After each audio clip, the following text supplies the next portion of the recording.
মান দিয়ে বলতেছেন, বৎস ও আমার কলিজার টুকরা সন্তান, তুমি যেই ধরনের পাপ করো না কেন, তোমার ওই পাপটা যদি একেবারে ছোট হয়, সরিষা দানা পরিমাণও হয়, ওই পাপটা যদি তুমি পাথরের মধ্যেও করো, ওই পাপটা যদি তুমি আসমানেও করো, জমিনেও করো, আল্লাহ রাব্বুল আলামিন তোমার ওই কর্মটাকে হাজির করবে। আল্লাহ তাআলা কোরআনুল কারীমের মধ্যে এক জায়গায় বলেন, ওয়ানাযাউল মাওয়াজিনাল কিসতা লিয়াউমিল কিয়ামাহ ফালা তুযলামু নাফসুন শাইআ ওয়া ইন কানা মিসকালা হাববাতিন মিন খারদালিন আতাইনা বিহা ওয়া কাফা বিনা হাসিবিন। আল্লাহ রাব্বুল আলামিন বলেন, আমি কিয়ামতের দিন ন্যায় বিচারের আদালত কায়েম করব। দুনিয়ার আদালতের মধ্যে ন্যায় বিচার নাই, বরং অবিচার আর অবিচার, ঠিক কিনা বলেন? কিন্তু আল্লাহ তাআলা যেই আদালত কায়েম করবে সেখানে কোনো অবিচার নাই, ন্যায় বিচার। আল্লাহ তাআলা সেই জন্য বলেন, ফালা তুযলামু নাফসুন শাইআ, সেই দিন কারো প্রতি ন্যূনতম কোনো জুলুম করা হবে না। ওয়া ইন কানা মিসকালা হাববাতিন মিন খারদালিন আতাইনা বিহা, কেউ যদি দুনিয়াতে সরিষা দানা পরিমাণ কোনো আমল করে, আল্লাহ তাআলা বলেন আতাইনা বিহা, ওইটাকেও আমি হাজির করব। শুধু হাজির করব তা নয়, ওই কর্মের ব্যাপারে তার হিসাব নেওয়া হবে। আল্লাহ তাআলা বলেন কাফা বিনা হাসিবিন, হিসাব নেওয়ার জন্য আমি আল্লাহই যথেষ্ট। এই কথাটাই সন্তানকে স্মরণ করা দিচ্ছে, আমার সন্তান, আল্লাহ তাআলার পাওয়ার কেমন তুমি জানো, ক্ষমতা কেমন তুমি জানো।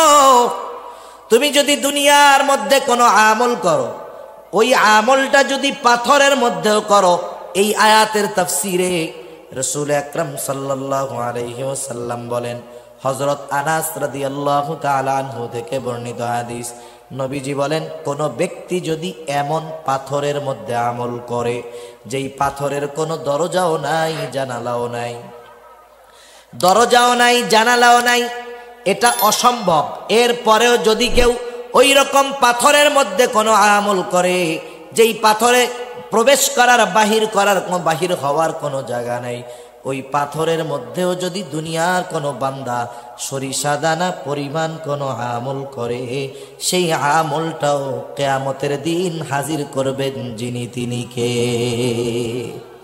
এর দ্বারা সন্তানকে কি বুঝাইতেছে লোকমান?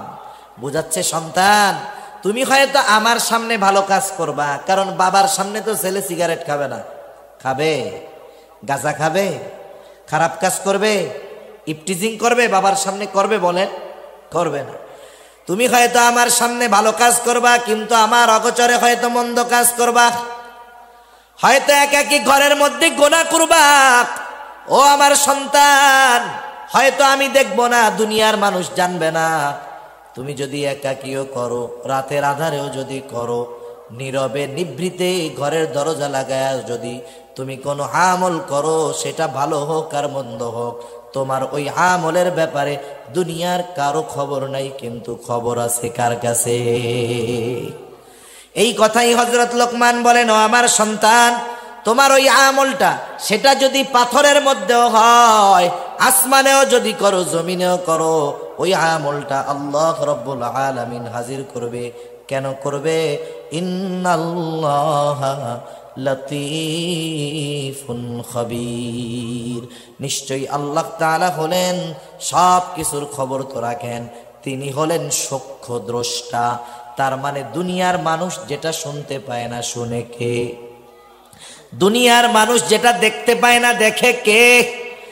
এই কথা যদি আমি আপনি আমার আপনার সন্তানের মগজের মধ্যে ঢুকায়া দিতে পারি, চিন্তার মধ্যে ঢুকায়া দিতে পারি, তাহলে আশা করা যায় সন্তান যদি আমার আপনার সামনে নাও থাকে, সে যেখানেই যাক না কেন পাপ করবে না, গুনাহ করবে না, কারণ তার অন্তরের মধ্যে বিশ্বাস, আমি একাকীও যদি গুনাহ করি, দেখবে কে? তাহলে হযরত লোকমান দ্বিতীয়তে আল্লাহ রাব্বুল আলামিনের ক্ষমতা সম্পর্কে জানাইলেন। তিন নাম্বার, হযরত লোকমান তার সন্তানকে আমলের শিক্ষা দিচ্ছেন, আমলের শিক্ষা। হযরত লোকমান সন্তানকে বলতেছে, ইয়া বুনাইয়া আকিমিস সালাহ ওয়া'মুর বিল মা'রুফি ওয়ানহা আনিল মুনকার ওয়াসবির আলা মা আসাবাক ইন্না যালিকা মিন আজমিল উমুর। হযরত লোকমান তার সন্তানকে বলতেছে, হে আমার বৎস, নামাজ কায়েম করো। নামাজ হলো ঈমানের পরে সবচেয়ে গুরুত্বপূর্ণ আমল। হযরত লোকমান তার সন্তানকে নামাজের আদেশ দিচ্ছে। হাদিসের মধ্যে আসছে, আল্লাহ রাসূল সাল্লাল্লাহু আলাইহি ওয়াসাল্লাম বলেন, তোমরা তোমাদের সন্তানদের 7 বছর বয়স হলে নামাজের আদেশ দাও, আর 10 বছর বয়স হলে নামাজ না পড়লে প্রহার করো, আর বিছানাটা আলাদা করে দাও। নামাজের আদেশ কয় বছর বয়সে? 7। কয় বছর বয়সে? আপনাদের ঘুম আসতেছে? তাকবীর দেন, নারায়ে তাকবীর। আরে কি দেন, আপনাদের তো আরো জোশ বেশি হওয়ার কথা। নারায়ে তাকবীর। নাকি চিন্তা করতেছেন হুজুর আপনি একা করতেছেন ওয়াজ, এটা শুনবো কে? ওই দিকের থেকে তো আওয়াজ আছে, ওইটাও একটু শুনি। 2 ওয়াজ একসাথে শোনার দরকার নাই, একটাই শুনেন। তাহলে দেখেন, ঈমানের পরে সবচাইতে গুরুত্বপূর্ণ কাজ হলো নামাজ। 7 বছর বয়স যখন হবে সন্তানের, নামাজের আদেশ দিতে হবে। নবীজি সাল্লাল্লাহু আলাইহি ওয়াসাল্লাম বলছেন 10 বছর বয়স হলে নামাজ না পড়লে প্রহার করতে হবে। এখন বুঝে থাকলে বলেন, আপনি যদি কাউকে কোনো বিষয়ে আদেশ করতে চান, যেই বিষয়ে তার জানা নাই, ওই বিষয়ের কাজ বা তার অভিজ্ঞতা নাই, বলেন তো জানার পরেও আপনি যদি সেই কাজের ব্যাপারে তাকে আদেশ করেন, কাজটা ঠিক হবে? ঠিক হবে না। আপনার ছেলে, আপনার সন্তান যেই কাজটা পারে না, আপনি তাকে যেটা শেখান নাই, সেই কাজের ব্যাপারে তাকে যদি আদেশ করেন, এটা তার উপরে জুলুম করা হবে। তাহলে যে কোনো জিনিস আদেশ করার জন্য যাকে আদেশ করা হবে তাকে আগে শেখাতে হয়, অভ্যাস করাতে হয়। এখন বলেন, 7 বছরে যদি সন্তানকে নামাজের আদেশ দিতে হয়, নামাজ শেখাতে হবে 7 বছরের পরে না আগে? আর অনেক আগের থেকে শেখাতে হবে। তার মানে আপনি তাকে 5 বছর থেকে কমপক্ষে নামাজে অভ্যস্ত করবেন। মাঝে মধ্যে মসজিদে নিয়ে যাবেন, মাঝে মধ্যে সুন্নাত নফল নামাজ ঘরে পড়বেন।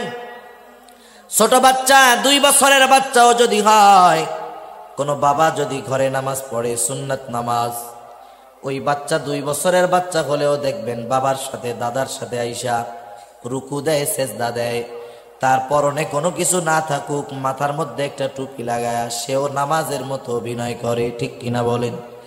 আপনি যখন এই সুন্নাত পড়লেন ঘরে, কারণ আমাদের মা বোনেরা সাধারণত ঘরের কোণে নামাজ পড়েন, নিরিবিলি জায়গায় যেখানে আলো কম।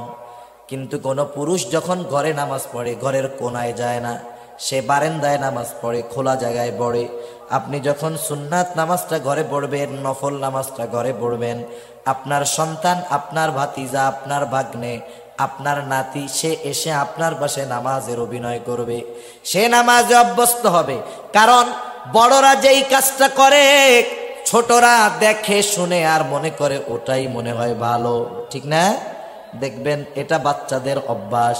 এইবার আরেকটু বড় যখন হলো, 3 বছর 4 বছর বয়স, 4 সাড়ে 4 বছর বয়স, এখন সে ভালো মন্দ বলতে পারে, প্রস্রাব পায়খানা আসলে বলতে পারে। 5 বছর বয়স হয়ে গেছে, এখন আপনি তাকে নিয়ে মসজিদে যাবেন, এটা হবে তার অভ্যাস। 5 বছরের বাচ্চা মসজিদে প্রস্রাব পায়খানা করবে না। প্রস্রাব পায়খানা করলে আব্বাকে ডাকবে, বলবে। আমাদের সমাজে এই বিষয়টা নাই। ছোটদেরকে মসজিদে নেওয়ার অভ্যাস না করার কারণে ওই ছোট ছেলেটা যখন বড় হয়, ওর 2 পা ধরেও ওকে মসজিদে নেওয়া যায় না। তাআলার কাছে তৌফিক চাই, আল্লাহ তাআলা কিছু কথা আমাকে আপনাদের খেদমতে বলার সুযোগ করে দেন, যে কথাগুলো আমাদের সকলের দুনিয়া এবং আখিরাতের জন্য কল্যাণকর হয়। সকলে বলি আমিন। আমরা এখানে ব্যস্ততাকে উপেক্ষা করে বসেছি কিছু দুনিয়া আখিরাতের কল্যাণ অর্জনের কিছু আসবাব, কিছু জিনিস, কিছু জ্ঞান অর্জনের জন্য। ঠিক কিনা বলেন? বলেন তো, ওষুধ যদি মিষ্টি হয় কিন্তু ওই ওষুধে কোনো উপকার না থাকে, ওই ওষুধ মিষ্টি লাগতে পারে, কিন্তু ওই ওষুধের দ্বারা কোনো উপকার হবে না। ওষুধ যদি তিতাও হয়, কিন্তু ওই ওষুধের দ্বারা যদি আমার কল্যাণ হয়, উপকার হয়, ওই তিতা ওষুধ আমাদের জন্য উপকারী, ঠিক কিনা বলেন? সেজন্য গ্রামের ভাষায় অনেক সময় বলে, জাতের মেয়ে কালো ভালো, নদীর পানি ঘোলাও ভালো। তা যাই হোক, আমরা কিছু উপকারী কথা শুনবো। আল্লাহ সুবহানাহু ওয়া তাআলা সে কথাগুলো আমাকে, আমাদের সকলকে আমলে পরিণত করার তৌফিক দান করুন। সম্মানিত উপস্থিতি, আল্লাহ সুবহানাহু ওয়া তাআলা আমাদেরকে এ দুনিয়াতে অজস্র নেয়ামত দান করেছেন। আল্লাহ প্রদত্ত নেয়ামত সমূহের মধ্যে অন্যতম নেয়ামত হলো সন্তান। আল্লাহর পক্ষ থেকে যত নেয়ামত আমরা পেয়েছি, যারা বিবাহ করেছেন, করেন নাই বা করবেন, মনে রাখতে হবে আল্লাহ প্রদত্ত দামি নেয়ামত সমূহের মধ্যে অন্যতম একটি দামি নেয়ামত আমাদের সন্তান। এই সন্তানেরা শুধু দুনিয়ার কাজে লাগে তা নয়, এই সন্তানেরা আমরা যদি তাদের একটু যথাযথ পরিচর্যা করতে পারি, যত্ন নিতে পারি, আমাদের এই সন্তানেরা দুনিয়া এবং আখিরাত উভয় জাহানে আমাদের জন্য সম্পদে পরিণত হবে। অনেক সময় অনেক মা বাবা চিন্তা করে যে আমার সন্তান কবে বড় হবে, লেখাপড়া কবে শেষ করবে, কর্মজীবনে কবে ঢুকবে, আর আমি বাড়িতে বসে বসে থাকবো, আমাকে ইনকাম করে খাওয়াবে। অনেক মা বাবা মনে করে আল্লাহ মনে হয় সন্তান এজন্যই দিয়েছে যে তুমি একে লালন পালন করবা, বড় বানাবা, ও ইনকাম শিখবে, তুমি বুড়া হবা, বাড়িতে পার উপরে পা তুলে শুধু খাবা। বলেন তো, আল্লাহ তাআলা কি শুধুমাত্র এই জন্যই সন্তান দান করেছেন? না না, শুধু দুনিয়ার উপকার হাসিল করার জন্য আল্লাহ তাআলা সন্তান দান করেন নাই। এই সন্তানকে যদি আমরা যথাযথভাবে যত্ন নেই, এ সন্তান আমার আপনার জন্য দুনিয়া এবং আখিরাত উভয় জাহানে সম্পদে পরিণত হবে। আর সন্তানকে যদি উভয় জাহানের সম্পদে পরিণত করতে চাই, কোরআন এবং সুন্নাহর মধ্যে সন্তানদের লালন পালন, তাদের দায়িত্বের ব্যাপারে যে কথাগুলো আল্লাহ এবং তার রাসূল জানিয়েছেন, সেই অনুযায়ী আমাদের আমল করতে হবে, তাহলে সন্তান সম্পদে পরিণত হবে। এখন সন্তান যদি সম্পদে পরিণত হয়, লাভটা কি? আমি একটা দুইটা লাভের কথা বলে আমি যে আলোচনা করব ইনশাআল্লাহ ওইদিকে আমি যাব ইনশাআল্লাহ। আপনারা সজাগ আছেন তো? তাকবীর দেন, নারায়ে তাকবীর। আওয়াজ হয় নাই, নারায়ে তাকবীর। আরো জোরে, নারায়ে তাকবীর। মাশাআল্লাহ, একটু সজাগ থাকতে হবে আমাদের। তা যাই হোক, সন্তান যদি সম্পদ হয়, দুনিয়া আখিরাতে লাভ আছে। দুনিয়ার লাভ কি? আপনারা হয়তো অনেকে জেনে থাকবেন, দেখে থাকবেন যে দুনিয়াতে এমনও মানুষ আছে যার ৩-৪টা সন্তান, সবাই উচ্চ শিক্ষিত সবাই। কেউ আমেরিকায় থাকে, কেউ কানাডায় থাকে, কেউ ইংল্যান্ডে থাকে। এই বাবা তার সারা জীবনের সব সম্পদ ব্যয় করে ৩ সন্তানকে লেখাপড়া শিখিয়েছেন, কিন্তু আফসোস, এই বাবা যখন বার্ধক্যে উপনীত হলেন, এই উচ্চ শিক্ষিত অনেক সম্পদের মালিক ৩ সন্তান মা বাবার খোঁজ খবরও নেয় না, মা বাবার ব্যাপারে তাদের কোনো টেক কেয়ার নাই। বরং এমনও হয়, অনেক মা বাবার উচ্চ শিক্ষিত সন্তান থাকার পরেও ওই মা বাবার শেষ জীবন বৃদ্ধাশ্রমে কাটাতে হয়। আছে না নাই?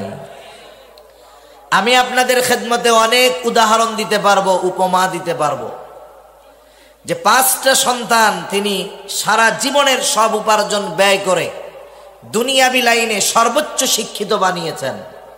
তার 5টা ছেলেই বিদেশে লেখাপড়া করে ডক্টরেট অর্জন করেছে। আফসোস, ওই লোকটাকে জীবনের শেষ সময় অসুস্থতার মাঝে ওষুধ না পেয়ে বৃদ্ধাশ্রমে তাকে কাটাতে হয়েছে।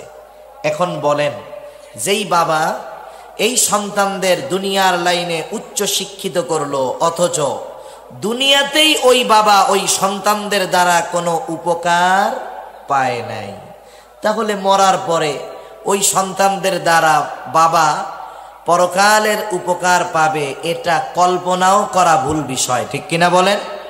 তাহলে আমরা চাই যে আমাদের সন্তান অনেক টাকা পয়সার মালিক না হোক, কিন্তু আমি যখন বার্ধক্যে উপনীত হব, হায়াত যদি থাকে, আমার সন্তান হয়তো আমাকে 10-15 প্রকারের তরকারি দিয়ে খাওয়াতে পারবে না, কিন্তু আমি যেমন ছোটবেলায় তাকে আদর স্নেহে বুকে লালন পালন করেছি, আমার সন্তান হয়তো আমাকে মরিচ ভর্তা দিয়ে খাওয়াবে, আলু ভর্তা দিয়ে খাওয়াবে, কিন্তু বার্ধক্যে আমার প্রতি তার স্নেহ, মোহাব্বত, ভালোবাসা, দরদ থাকবে।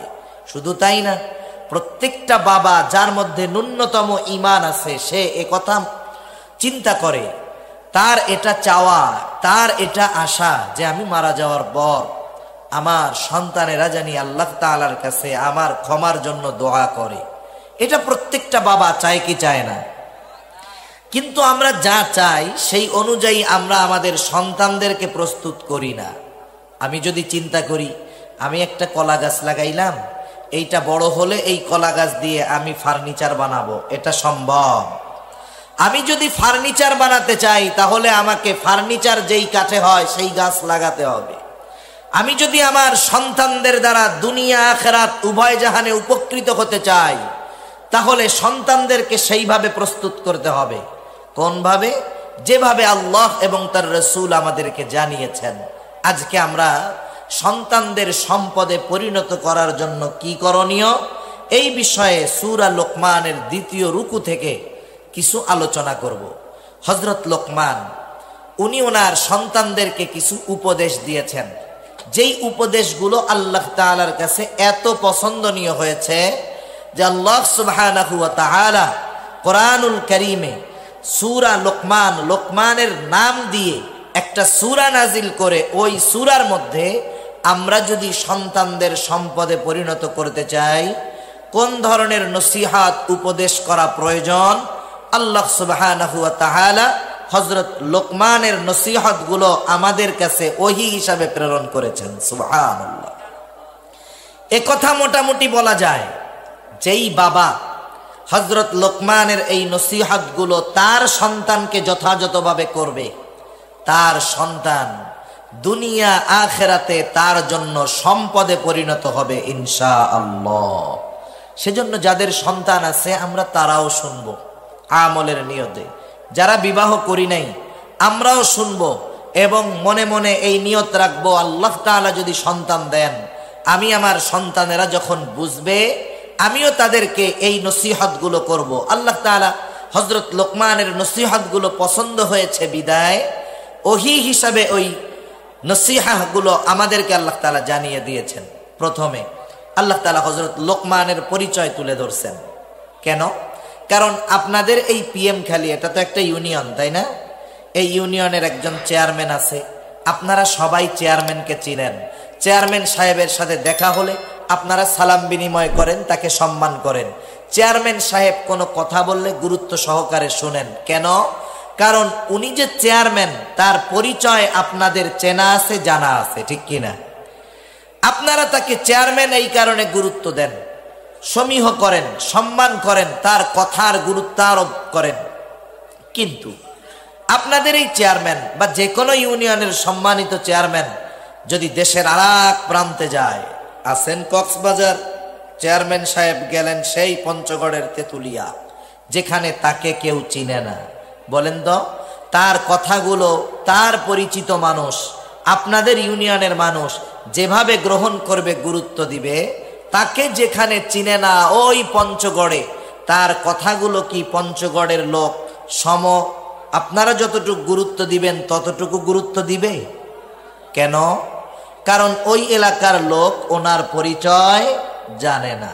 কিন্তু যখন মানুষ জানবে যে এই লোকটা বাংলাদেশের একেবারে পৃথিবীর সর্ববৃহৎ সমুদ্র সৈকত যেই কক্সবাজারে অবস্থিত, সেই কক্সবাজার সদরের একটা ইউনিয়নের সম্মানিত চেয়ারম্যান, বলেন তো পরিচয় জানার পর ওনার কথার গুরুত্ব তাদের মধ্যে আগের চাইতে বাড়বে না কমবে? তার মানে মানুষ যখন মানুষের পরিচয় জানতে পারে, চিনতে পারে, তার পরিচয় জানার পরে ওই ব্যক্তির গুরুত্ব, তার কথার গুরুত্ব মানুষের কাছে বেড়ে যায়। আল্লাহ তাআলা হযরত লোকমানের নসিহতগুলো বর্ণনা করার পূর্বে হযরত লোকমানের পরিচয়টা একেবারে সংক্ষিপ্ত সারে তুলে ধরতেছেন।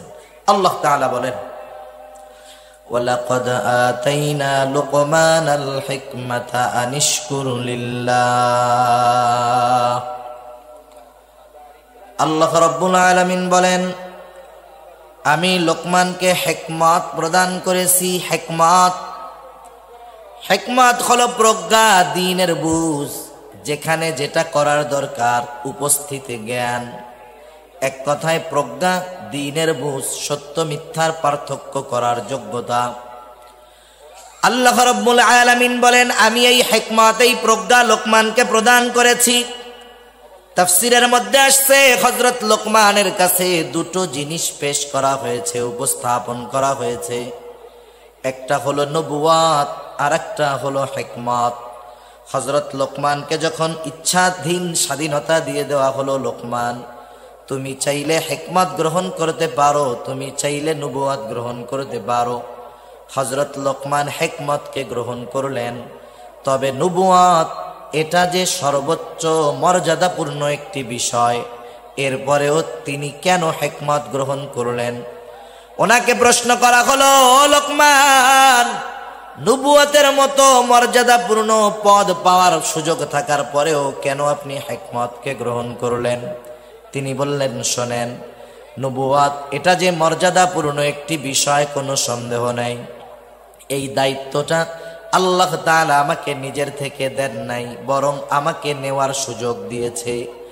আল্লাহ রাব্বুল আলামিন যদি নিজের থেকে নবুয়াত আমাকে দিতেন, তাহলে এই নবুয়াতি দায়িত্ব পালন করতে গিয়ে যত কিছুর ব্যবস্থাপনা করার দরকার ছিল, সব কিছুর ব্যবস্থাপনা আল্লাহ তাআলা করতেন।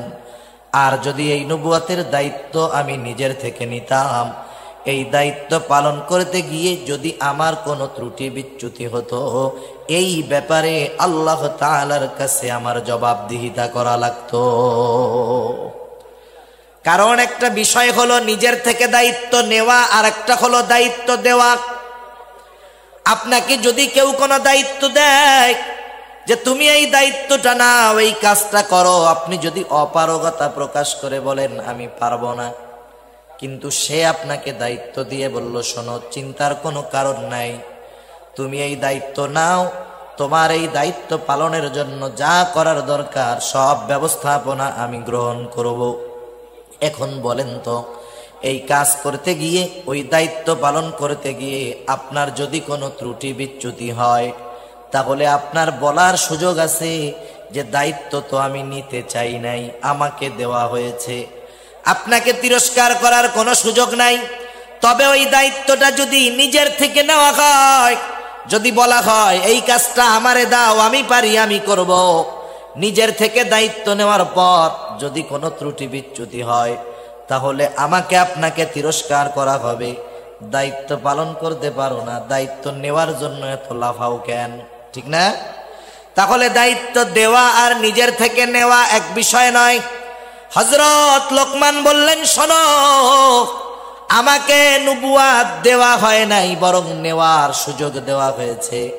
এই জন্য আমি নবুয়াত গ্রহণ করি নাই, হিকমত গ্রহণ করেছি। আল্লাহ রাব্বুল আলামিন সেই কথাই বলেন, আমি হযরত লোকমানকে হিকমত প্রদান করেছি, হিকমত।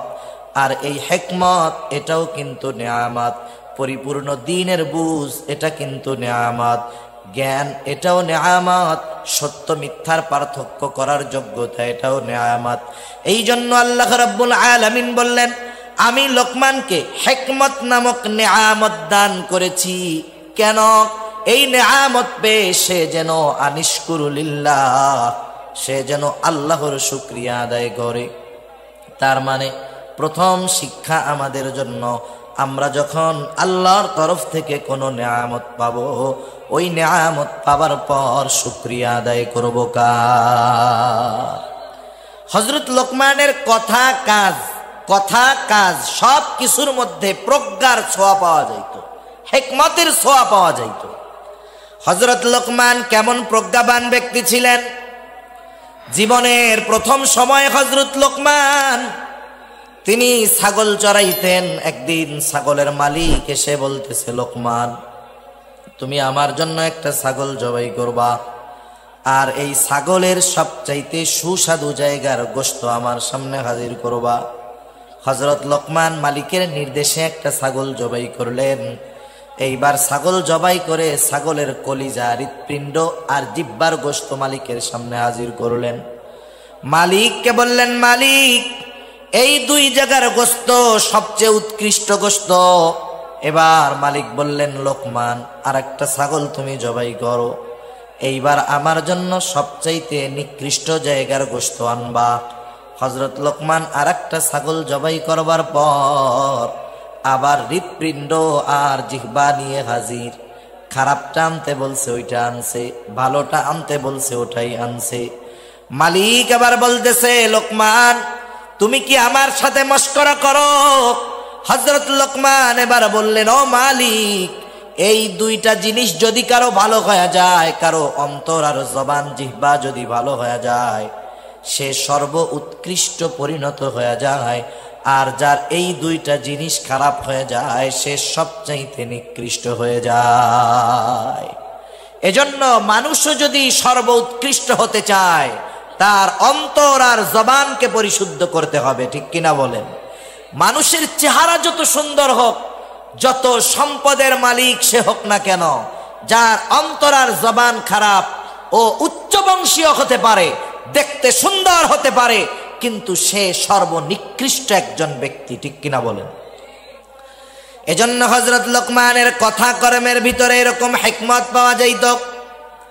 আল্লাহ রাব্বুল আলামিন এরপরে বলতেছেন, মাই ইয়াশকুর ফাইন্নামা ইয়াশকুরু লিনাফসিহি, যে আল্লাহর নিয়ামতের শুকরিয়া আদায় করে সে সেটা নিজের জন্যই করে। কারণ শুকরিয়া আমরা যদি আদায় করি, লাভ আল্লাহর নয়, লাভ কাদের? জোরে বলেন। আমাদের লাভ। এই কথাই আল্লাহ তাআলা বলেন, ওয়ামাই ইয়াশকুর ফাইন্নামা ইয়াশকুরু লিনাফসিহি, যে আল্লাহর কৃতজ্ঞতা প্রকাশ করে সে সেটা নিজের জন্যই করে। কারণ আমরা যদি নিয়ামতের শুকরিয়া আদায় করি, আমাদের সকল নিয়ামত যিনি বাড়ায়া দিবেন তিনি কে? আল্লাহ রাব্বুল আলামিন আরেক জায়গায় বলেন, লাইন শাকারতুম লাযীদান্নাকুম ওয়া লাইন কাফারতুম ইন্না আযাবি লাশাদীদ। আল্লাহ রাব্বুল আলামিন বলেন, তোমরা যদি নিয়ামতের শুকরিয়া আদায় করো, আমি তোমাদের নিয়ামত আরো বাড়ায়া দিব।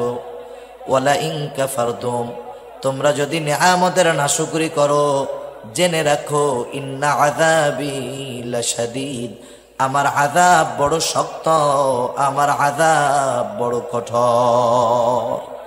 তাহলে যে কোনো ধরনের নিয়ামত পাইলে শুকরিয়া আদায় হবে কার? আমি সুস্থ আছি, এটা নিয়ামত, শুকরিয়া আদায় করব কার? আমি বুঝি দ্বীনের উপরে চলতে পারি, আসতে পেরেছি, চলতে পারতেছি, এটা নিয়ামত, শুকরিয়া আদায় করব কার? আল্লাহ তাআলা আমাকে ইলম দিয়েছেন, জ্ঞান দিয়েছেন, নিয়ামত, শুকরিয়া আদায় হবে কার? আল্লাহ তাআলার। এরপরে আল্লাহ তাআলা বলেন, ওয়ামান কাফারা ফাইন্নাল্লাহা গানিয়্যুন হামিদ। আল্লাহ তাআলা বলেন, যারা কুফরি করে, নিয়ামতের শুকরিয়া আদায় করে না। কারণ আমরা যদি নিয়ামতের শুকরিয়া আদায় করি, লাভ আমাদের। সারা দুনিয়ার মানুষ যদি আল্লাহর নিয়ামতের শুকরিয়া আদায় না করে, কুফরি করে, আল্লাহর কসম, সারা পৃথিবীর মানুষ যদি নাশকর গোজার হয়ে যায়, আল্লাহ তাআলার কোনো লস নাই। লস আছে নাকি? আবার সারা পৃথিবীর মানুষ যদি শকর গোজার হয়ে যায়, আল্লাহ তাআলার কোনো লাভ আছে নাকি? তাহলে আল্লাহ তাআলার কোনো লাভ নাই, লস নাই। শুকর আদায় করলে লাভ আমার, না করলে ক্ষতি আমার। যদি না করি, সে কথাই আল্লাহ তাআলা বলেন যে তিনি আমাদের কৃতজ্ঞতার মুখাপেক্ষী নয়, বরং তারা জেনে রাখুক, ওয়ামান কাফারা ফাইন্নাল্লাহা গানিয়্যুন হামিদ। যারা নাশকরি করে, আল্লাহ তাআলা বলেন তারা জেনে রাখুক, ফাইন্নাল্লাহা, নিশ্চয়ই আল্লাহ, গানিয়্যুন হামিদ, অমুখাপেক্ষী এক সত্তা, সপ্রশংসিত সত্তা। এই জন্য শুকরিয়া যদি আদায় করি, লাভ আমাদের। এই আয়াতের মধ্যে মূল মেসেজটা কি, মূল খবরটা কি? আল্লাহ তাআলা আমাদেরকে মূলত এই বিষয়টা জানাতে চান যে হযরত লোকমান একজন শুকরগুজার বান্দা ছিলেন। হযরত লোকমান শুকরগুজার বান্দা ছিলেন। আমরা একজন মানুষের ব্যাপারে বলতে পারি উনি বড় আবেদ, উনি বড় শুকরগুজার বান্দা। আমরা বলতে পারি আমাদের দেখার দৃষ্টিকোণ থেকে আসলে উনি বড় আবেদ না উনি বড় শুকরগুজার বান্দা, এ খবর জানে কে? যেই আল্লাহর শুকরিয়া আমরা আদায় করব সেই আল্লাহ বলতেছে যে হযরত লোকমান সে একজন শুকরগুজার বান্দা।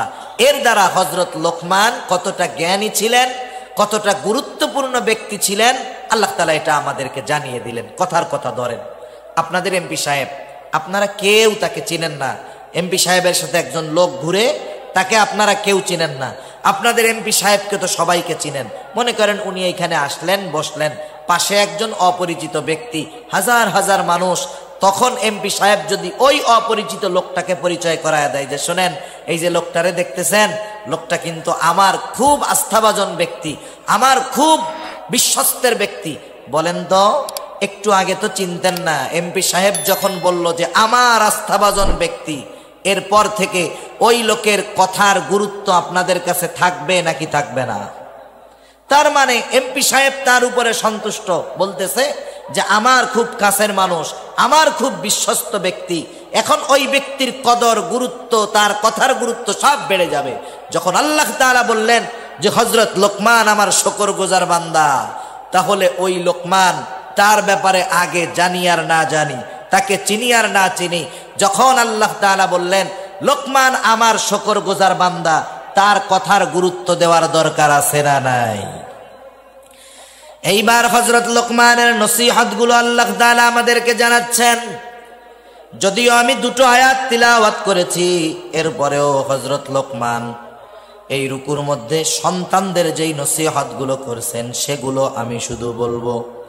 এক নাম্বার, হযরত লোকমান তার সন্তানদেরকে কি নসিহত করলেন? আল্লাহ তাআলা বলেন, ওয়াইদ ক্বালা লুকমানু লিবনিহি ওয়া হুয়া ইয়াইদুহু ইয়া বুনাইয়া লা তুশরিক বিল্লাহ। হযরত লোকমান তার সন্তানদেরকে ওয়াজ করতেছে। ওয়াইদ ক্বালা লুকমানু লিবনিহি ওয়া হুয়া ইয়াইদুহু, একটা হলো উপদেশ আর একটা হলো ওয়াজ, দুইটার মধ্যে তফাৎ আছে। আপনি আমি যখন আপনার সন্তানকে ওয়াজ করতে চাই, নসিহত করতে চাই, নসিহতের ভাষা একরকম আর উপদেশের ভাষা আর এক রকম। আপনি যদি আদেশ করতে চান কোনো বিষয়ে কি বলেন, এইটা কর বা এটা করো, এটা আদেশ। আর আপনি যদি একটু আবেগ নিয়ে, মোহাব্বত নিয়ে, ভালোবাসা নিয়ে বলেন আমার সন্তান তুমি একটু এই কাজটা করো তো, যদিও এখানে আদেশবাচক শব্দ আছে কিন্তু বলার মাধ্যমটা হলো নসিহার মতো, যে বাবা এই কাজটা করলে তোমার উপকার হবে, তুমি এই কাজটা করো, এখানে নসিহাত প্রকাশ পায়। আর যদি সরাসরি বলা হয় এটা করো, এখানে আদেশ। নসিহাতের মধ্যে আবেগ থাকে, ভালোবাসা থাকে, মোহাব্বত থাকে।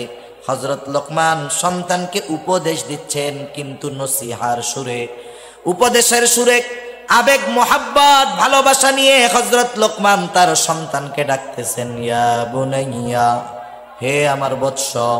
ইয়া বুনাইয়া শব্দটার অর্থ হলো হে আমার সন্তান, যদিও বাংলা অনুবাদ হে আমার সন্তান, কিন্তু এই শব্দটার মধ্যে, এই কথাটার মধ্যে একটা আবেগ আছে, একটা অনুভূতি আছে, একটা ভালোবাসা আছে। এটা মূলত আরবি ভাষার জ্ঞান অর্জন না করলে সহজে বোঝা যায় না। এই কথার মধ্যে যে একটা মাধুর্যতা আছে, আন্তরিকতা আছে, ভালোবাসা আছে, এটা শাব্দিক অনুবাদের মাধ্যমে বোঝা যায় না, এটা অন্তর দিয়ে অনুধাবন করার বিষয়। মনে করেন আপনার ছেলে খারাপ বন্ধুদের সাথে মিশে, কথার কথা, অথবা আপনার ভাই খারাপ বন্ধুদের সাথে মিশে, আপনি যদি তাকে সরাসরি আদেশ করেন, এই আগামীকাল থেকে ওদের সাথে আর মিশবি না, চলবি না, এটা এক ধরনের। আবার যদি আপনি চিন্তা করেন যে ছেলেটা মিশে কেমনে বলা যায়, এবার খানা দানা শেষ, আপনি আপনার ছেলেটাকে বললেন, বাবা আমি তোমার সাথে 5টা মিনিট কথা বলতে চাই, সময় হবে? আপনি যদি ছেলেরা এরকম বলেন, ছেলে যত খারাপ হোক না কেন, বাপ যদি এরকম বলে, সে কি বলবে না বাবা আই এম ভেরি বিজি, এ কথা বলবে? বলবে না। সে বলবে আব্বা ঠিক আছে বলেন। এবার আপনি তাকে পাশে বসায়া আবেগের সাথে বলেন, দেখো সন্তান, আমি তোমার বাবা, আমার একটা সুনাম আছে সমাজে, মানুষ আমাকে ভালো বলে, তুমি আমার সন্তান, তুমি যদি কোনো অন্যায় করো, অপরাধ করো, তাহলে মানুষ আমাকেও খারাপ বলে। বাবা তুমি যাদের সাথে চলাফেরা করো আসলে তো ওরা ভালো না, আমি তোমার কাছে অনুরোধ থাকবে তুমি ওদের সাথে এখন থেকে চলবা না। একটু বলেন তো, আপনি যদি এইভাবে বলতেন যে ওদের সাথে আর চলবি না, আর ওইভাবে না বলে এভাবে একটু আবেগ ভালোবাসা নিয়ে যদি বলতেন যে বাবা ওদের সাথে তুমি আর চইলো না, তাহলে সন্তান আপনার আগের কথাটা হয়তো গ্রহণ করতো না, কিন্তু এই নসিহার সুরে বলার কারণে হয়তো সে চিন্তা করতো আব্বা কষ্ট পাইতেছে, ওই খারাপ ছেলেদের সাথে আর মেশা যাবে না। ঠিক কিনা বলেন? এখানেই ইয়া বুনাইয়া শব্দটার সারমর্ম গভীরতা লুকায় আছে। হযরত লোকমান খুব দরদ মাখা দিল নিয়ে সন্তানকে বলতেছে, লা তুশরিক বিল্লাহ, ও আমার বৎস, আমার সন্তান, আল্লাহ তাআলার সাথে শিরিক কইরো না। কেন শিরিক করবা না? ইন্নাশ শিরকা লাযুলমুন আযীম। শিরকের বিষয় নিয়ে আমি মূলত আলোচনা করব না, এটা আলাদা একটা বিষয়, কিন্তু শিরক এটা এক মহা জুলুম, মহা অন্যায়। কেউ যদি আল্লাহ তাআলার সাথে শিরিক করে, আল্লাহ তাআলা সবচাইতে বেশি বেজার হয়ে যায়। শিরকের বড় ক্ষতি, এক নাম্বার ক্ষতি, আল্লাহ রাব্বুল আলামিন সব গুনাহগুলো চাইলেই ক্ষমা করে দিবেন, কিন্তু কেউ যদি তার সাথে শিরিক করে, ক্ষমা যদি না চায়, তাওবা যদি না করে, আল্লাহ তাআলা ক্ষমা করবে না। আল্লাহ তাআলা কোরআনুল কারীমের সূরাতুন নিসার মধ্যে বলেন, ইন্নাল্লাহা লা ইয়াগফিরু আন ইউশরাকা বিহি ওয়া ইয়াগফিরু মা দুনা যালিকা লিমান ইয়াশা। আল্লাহ রাব্বুল আলামিন শিরকের গুনাহ ক্ষমা করবেন না, ওয়া ইয়াগফিরু মা দুনা যালিকা লিমান ইয়াশা। শিরিক ছাড়া যে গুনাহ চান তিনি ক্ষমা করে দিবেন, তাওবা ছাড়া ক্ষমা করে দিবেন। কিন্তু শিরকের গুনাহ যদি কেউ করে, শিরিক যদি কেউ করে, তাহলে আল্লাহ তাআলা তাকে ক্ষমা করবেন না যতক্ষণ না সে তাওবা করে। শিরিক করলে ক্ষতি কি? অনেক ক্ষতি। এক নাম্বার ক্ষতি, শিরিক করে তার কোনো আমল আল্লাহ তাআলা কবুল করবে না। যে শিরিক করে তার হজ আল্লাহ কবুল করে না। শিরিক যে করে তার নামাজ আল্লাহ কবুল করেন না। শিরিক যে করে রোজা আসতেছে, তার রোজা আল্লাহ কবুল করবে না। এই জন্য আল্লাহ রাব্বুল আলামিন বলেন, লা ইয়াহবাতান্না আমালুক। শিরিক যে করে তার আমল বাতিল বলে গণ্য হয়ে যায়।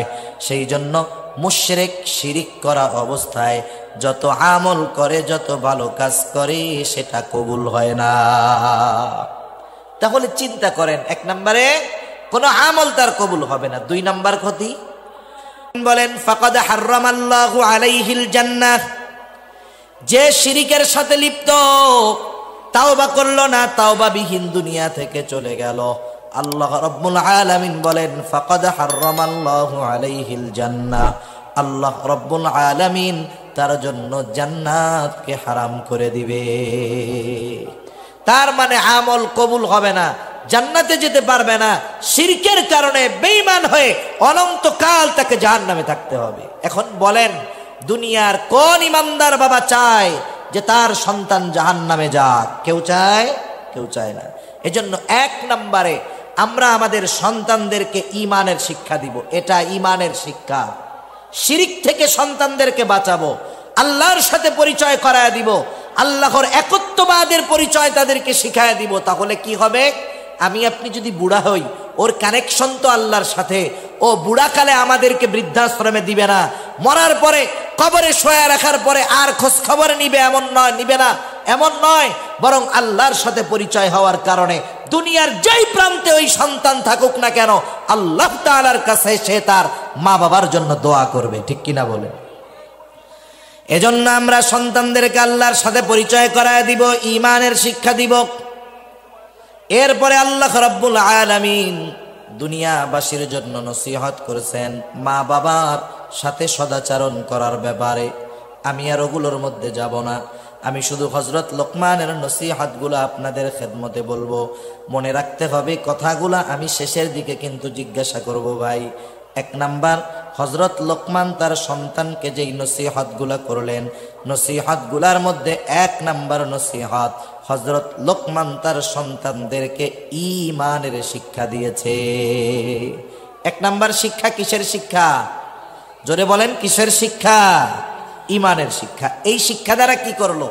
ছেলেকে অনন্তকাল, তার সন্তানকে অনন্তকাল জাহান্নাম থেকে বাঁচার শিক্ষা বাবা প্রথমে সন্তানকে দিলেন। দ্বিতীয় শিক্ষা কি দিলেন? আমলের শিক্ষা। কিসের শিক্ষা? হযরত লোকমান এবার সন্তানকে বলতেছে, ইয়া বুনাইয়া, এবার শিক্ষা দিচ্ছেন হযরত লোকমান সন্তানকে, এবার শিক্ষা দিচ্ছেন আল্লাহ তাআলার কতটা সূক্ষ্ম, কতটা জ্ঞান, কতটা ইলম। আল্লাহর সম্যক পরিচয় সন্তানের সামনে তুলে ধরতেছেন হযরত লোকমান।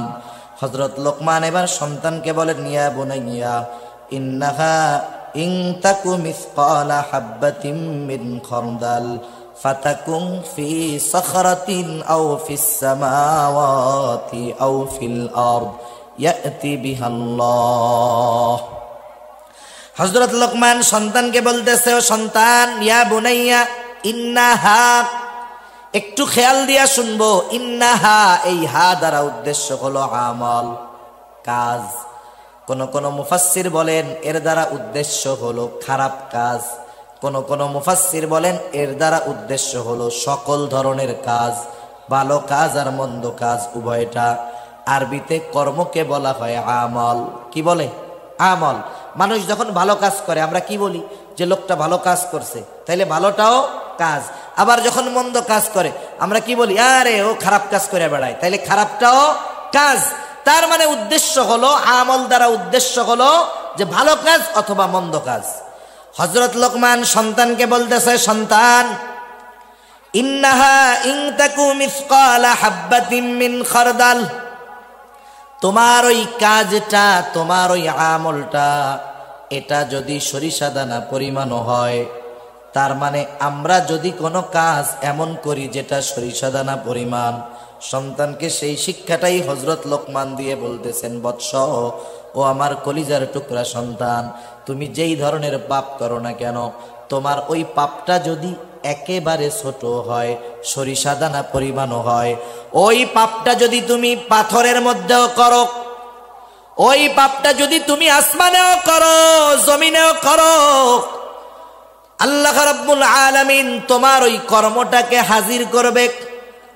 আল্লাহ তাআলা কোরআনুল কারীমের মধ্যে এক জায়গায় বলেন, ওয়া নাযাউল মাওয়াজিনাল কিসতা লিয়াউমিল কিয়ামাহ ফালা তুযলামু নাফসুন শাইআ ওয়া ইন কানা মিসকালা হাববাতিন মিন খারদালিন আতাইনা বিহা ওয়া কাফা বিনা হাসিবিন।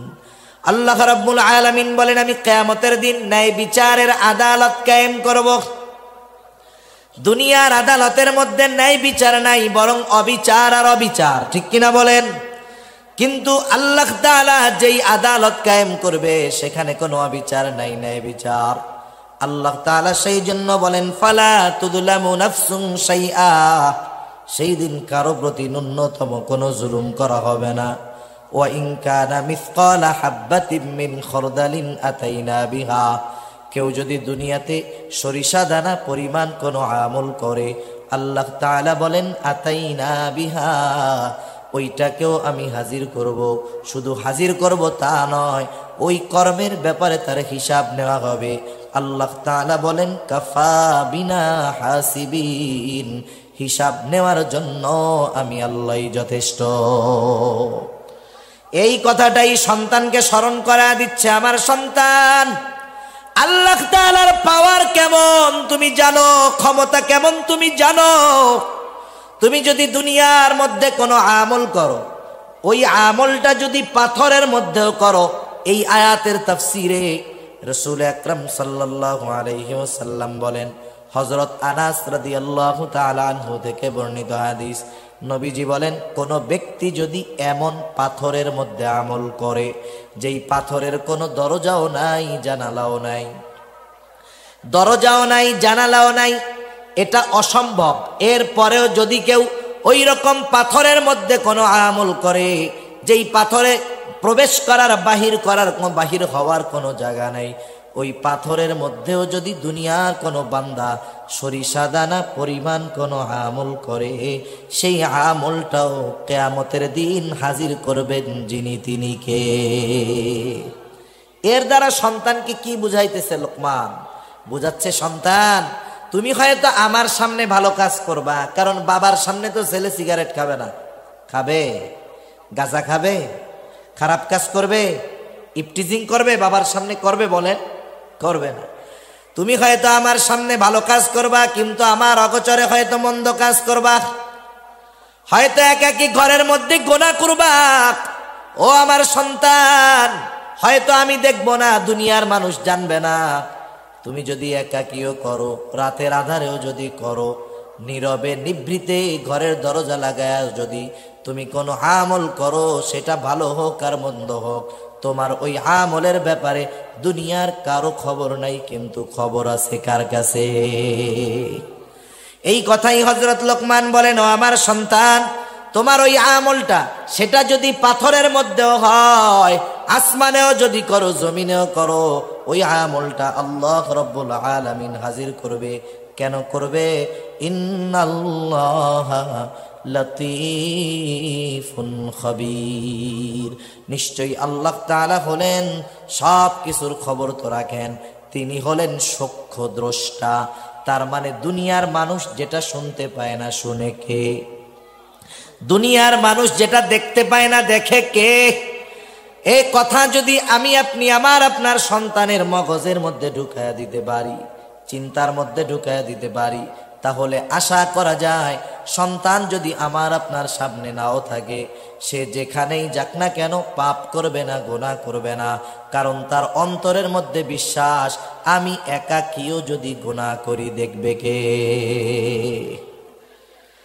তাহলে হযরত লোকমান দ্বিতীয়তে আল্লাহ রাব্বুল আলামিনের ক্ষমতা সম্পর্কে জানাইলেন।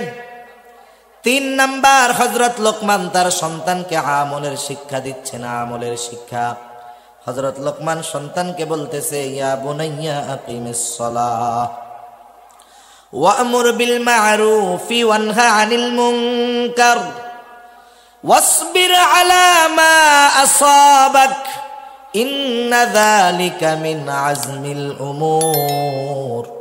হযরত লোকমান তার সন্তানকে বলতেছে, হে আমার বৎস, নামাজ কায়েম করো।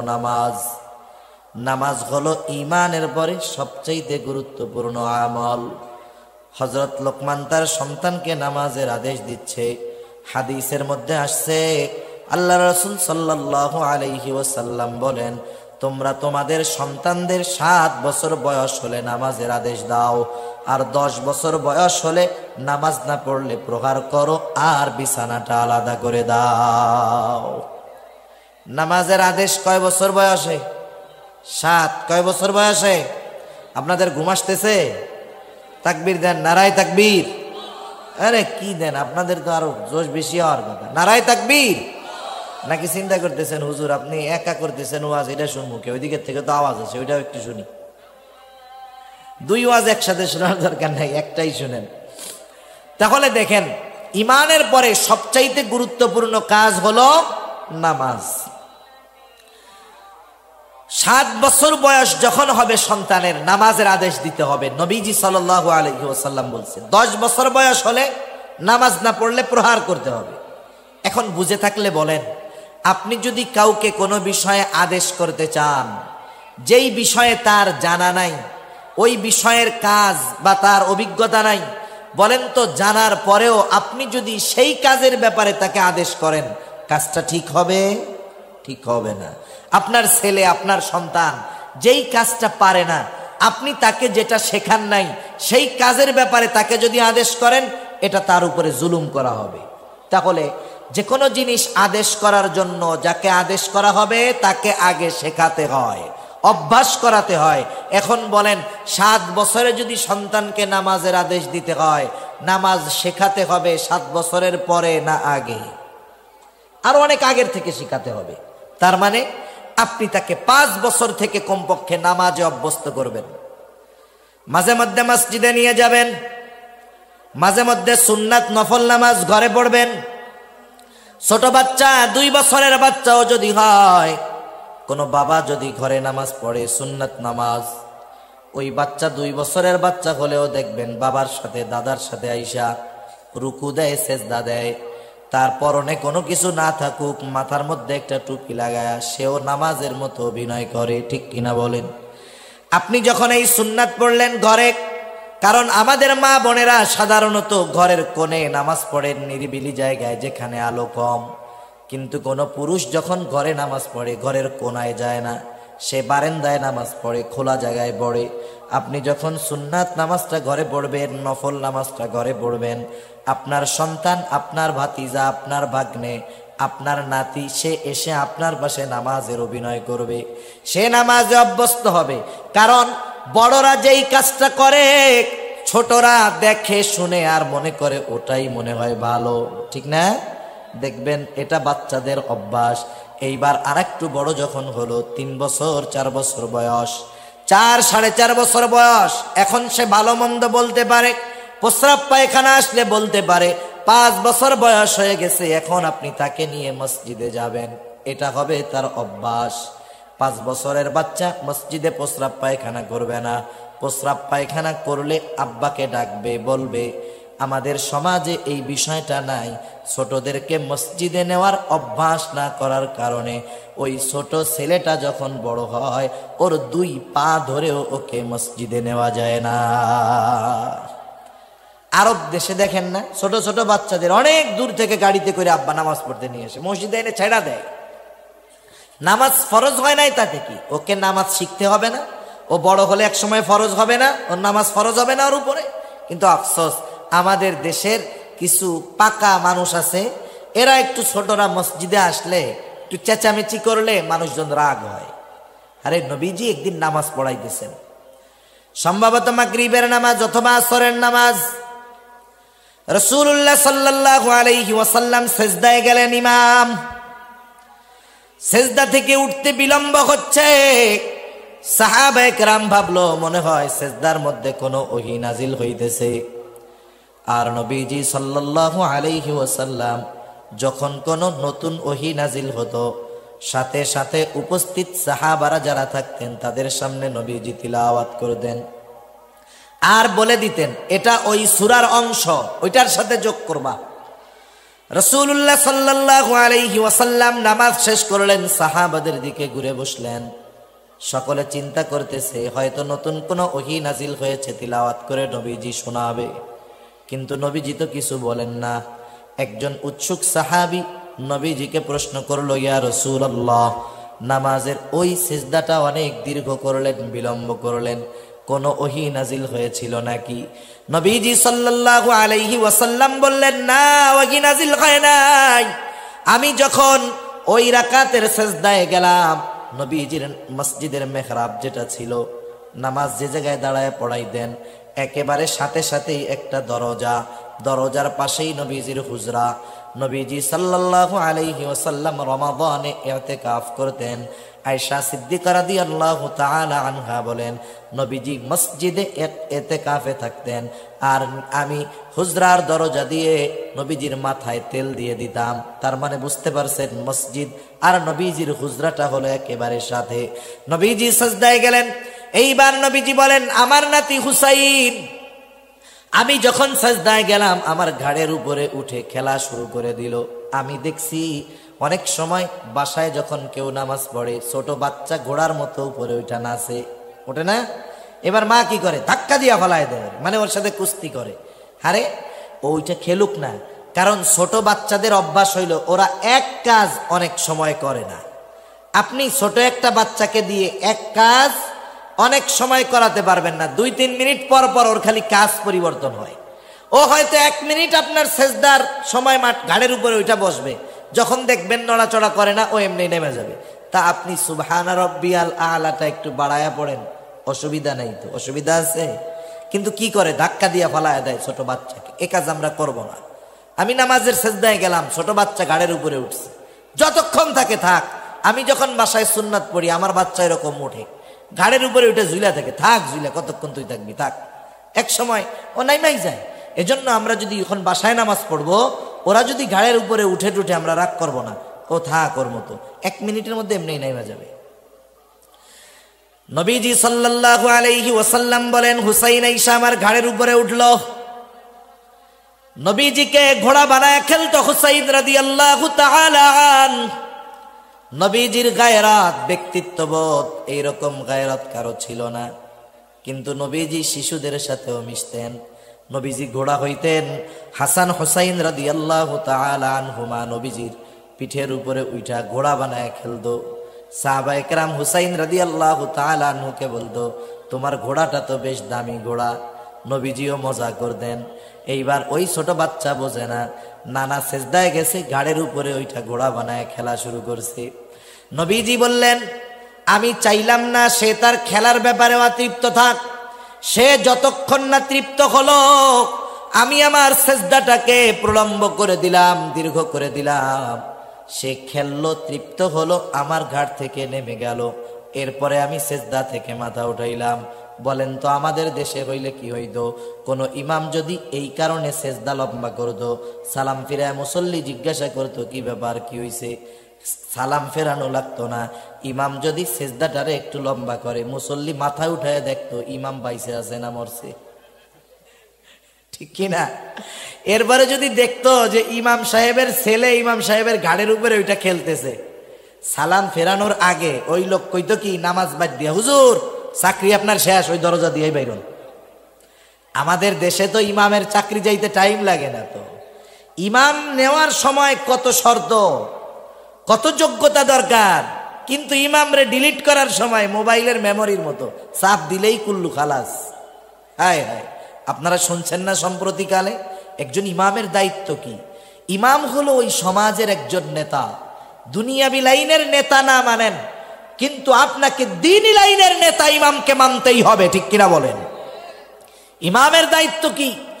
ইমাম যখন দেখবে ওই সমাজে তার মহল্লার মধ্যে শরীয়ত বিরোধী কোনো কাজ হচ্ছে, ওই ইমাম তার দায়িত্বের কারণে বাধা প্রদান করবে, ঠিক কিনা বলেন? আমাদের বাংলাদেশের ফটিকছড়ি থানা চট্টগ্রামের ওনার এলাকার মধ্যে বিবাহ শাদীর মধ্যে ডিজে গান টান বাজাইয়া বিবাহের সময় ইমাম সাহেবরে ডাকতেছে, বিয়েটা বড়াই যান। ইমাম সাহেব যান নাই, একেবারে সঠিক কাজ করছেন উনি বিবাহ পড়ান নাই। এই রাগে ক্ষোভে ওই কমিটি ইমামকে বের করে দিয়েছে। বিবাহ হলো রাসূলের সুন্নাত, সুন্নাতের মধ্যে ওই ধরনের অপকর্ম থাকবে। একজন ইমাম যার মধ্যে ন্যূনতম দায়িত্ববোধ আছে, সে ওই বিবাহ পড়াবে না, এটাই বাস্তবতা, এবং উনি সঠিক কাজ করেছেন। ওরা মনে করতেছে ইমামকে আমি তাড়িয়ে দিলাম আর ইমাম এখন না খায়া মরবে। না না, ওই ইমামরে তো এদেশের কেউ চিনত না, কেউ চিনত? ওরা বাইর করে দিল, গোটা দেশের মানুষ এখন তাকে চিনবে। ওই জায়গায় যদি ওর 10,000 বেতন হয়ে থাকে, ইনশাআল্লাহ আরো বেশি সম্মানের জায়গায় আল্লাহ তাআলা তাকে নিবে, ঠিক কিনা বলেন? কারণ কেউ যদি সত্য কথা বলার কারণে কোথাও থেকে তাকে বের করে দেওয়া হয়, মনে করবেন ওই জায়গার যোগ্য সে নয়, এমন নয়, বরং ওই লোককে রাখার যোগ্যতা ওই জায়গার লোকজনের নাই। ইনশাআল্লাহ তার ভালো ব্যবস্থা হবে। তো যাই হোক, আমাদের দেশের ইমামদের চাকরি যেতে টাইম লাগে না, এই কথা বললাম। যে নবীজি নামাজের মধ্যে সেজদায় বিলম্ব করেছেন একজন শিশুর ইচ্ছাকে প্রাধান্য দিতে গিয়ে। আমাদের মসজিদে অনেক সময় বাচ্চারা যায়, অনেক মসজিদে একটু জিলাপি টিলাপি ওদের দেয়, মাঝে মধ্যে দেয় না? আপনাকে এলাকায় দেয় নাকি? কতজন টিটকারি মারে, দেখ নিজেও নিতে আইসে, কোলের দ্বারে লই আইসে। খবরদার, এরকম আমরা বলবো না, লজ্জিত করবো না কাউকে। ছোট বাচ্চা একটু দৌড়াইতেছে মসজিদের মধ্যে, সালাম ফিরাইয়া, ঘাড় ফুলাইয়া, নাক ফুলাইয়া কি বলে, এই বের হয় এখান থেকে। আপনি যে আজকে ধমক দিলেন ওকে, ও তো মসজিদের মধ্যে একটু দৌড়াদৌড়ি করতেছে, তাতে কি? রাসূলুল্লাহ সাল্লাল্লাহু আলাইহি ওয়াসাল্লামের সময় মসজিদে নববীর ভিতরে হাবশি গোলামরা, ছোট ছোট বাচ্চারা তীর বর্ষা দিয়ে খেলা করত। মসজিদের মধ্যে ছোট ছোট বাচ্চারা খেলতো। নবীজি সাল্লাল্লাহু আলাইহি ওয়াসাল্লাম আয়েশা সিদ্দিকা রাদিয়াল্লাহু তাআলা আনহাকে খেলা দেখাইতেন। মসজিদের চত্বরে খেলতো, ছোট বাচ্চারা মসজিদের মধ্যে দৌড়াদৌড়ি করতো। হায় হায়, তাতে অসুবিধা কি? আপনি যে ওকে ধমক দিলেন, ওর ভয় ভীতি যদি একবার অন্তরে গেঁথে যায়, পরবর্তীতে ওকে মসজিদে নিতে গেলে ও কি বলবে? না, যাবো না, ওই জায়গায় যে পচা মানুষটা আছে ধমক দিবে। মসজিদ হলো পৃথিবীর সবচাইতে নিরাপদ জায়গা। অনেকে আবার বলে যে বাচ্চারা চেঁচামেচি করলে খুশু থাকে না নামাজের। তাদেরকে বলবো, আপনার এই খুশু এটা যদি একজন বাচ্চার কথার আওয়াজে চইলা যায়, তাইলে জিহাদের ময়দানে যদি যাইতে হয়, সেখানে নামাজ আছে না নাই? নামাজ আছে না? নামাজ আছে। তাইলে পাশে একটা বোম ফুটলেই তো কাম 12টা বেজে যাবে। সেজন্য এসব টালবাহানা আমরা করব না। ছোট বাচ্চাদের মসজিদে আনবো, 5 বছর থেকে আনবো, অভ্যস্ত বানাবো। ও যদি অভ্যস্ত হয়ে যায়, 7 বছর বয়সে ওকে নামাজের জন্য আদেশ করা লাগবে না। আশা করা যায় ওই বাচ্চা 7 বছর বয়সে পাক্কা নামাজি হয়ে যাবে। ঠিক কিনা বলেন? মাদ্রাসার মধ্যে খেয়াল করেন, মাদ্রাসার ওস্তাদদেরকে জিজ্ঞাসা করেন, মাদ্রাসার মধ্যে 5-6 বছরের বাচ্চারাও পড়ে। অনেক সময় 5-6 বছরের বাচ্চা নামাজ পড়তেছে, তাহাজ্জুদও পড়ে। ওর নামাজের দিকে তাকাইলে মনে হয় পাক্কা একজন নামাজি নামাজ পড়তেছে। এত সুন্দর ধীর স্থিরতার সাথে পড়ে। আমরাও চাই আমাদের সন্তানেরা নামাজি হোক। এই জন্য ছোট থাকতেই মসজিদে নেওয়ার অভ্যাস করব। তাহলে 7 বছর বয়সে ও পাক্কা নামাজি হয়ে যাবে।